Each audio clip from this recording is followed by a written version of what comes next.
Kauno technologijos universiteto bendrabučių taryba planuoja įvesti fiksuotą mokestį bendrabučių gyventojams. Dabar kiekvieną mėnesį mokama suma už bendrabutį yra kintanti ir priklauso nuo to, kiek studentai išnaudoja elektros energijos ar vandens. Tokiu žingsniu tikimasi, jog studentai galės lengviau planuoti savo išlaidas, tiksliai žinodami, kiek reikės išleisti už gyvenamą plotą. Pagrindinis klausimas, ties kuriuo dabar dirbame, tai yra fiksuotų mokesčių bendrabučiuose įvedimas. Ir dabar atsižvelgiam į tai, kokiuose bendrabučiuose iki šiol, kokie buvo tie mokesčiai, kokie didžiausi žiemą, mažiausia vasara ten.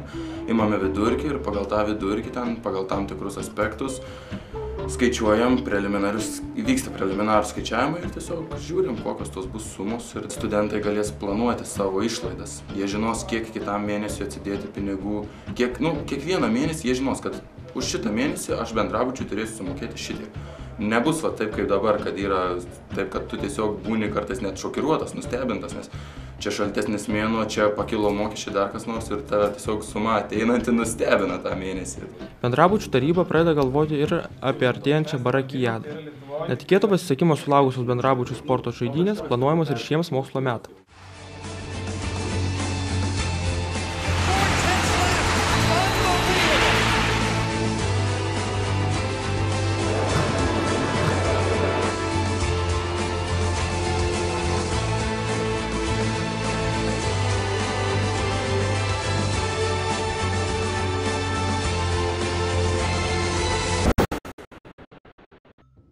Yra trūkumų bendrabučiuose, jūs visą laiką yra.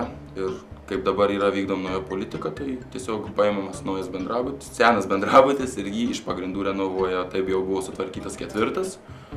Dabar yra apšiltintas 3 bendrabutis ir 3 bendrabutis taip pat ateityje bus tvarkomas viduje renovuojamas pilnai. Taip pat kaip jau ir sutvarkytas 4. O vėliau eis kitų bendrabučių eilė ir nustatyts tam tikras eiliškumas ir jie bus renovuojami.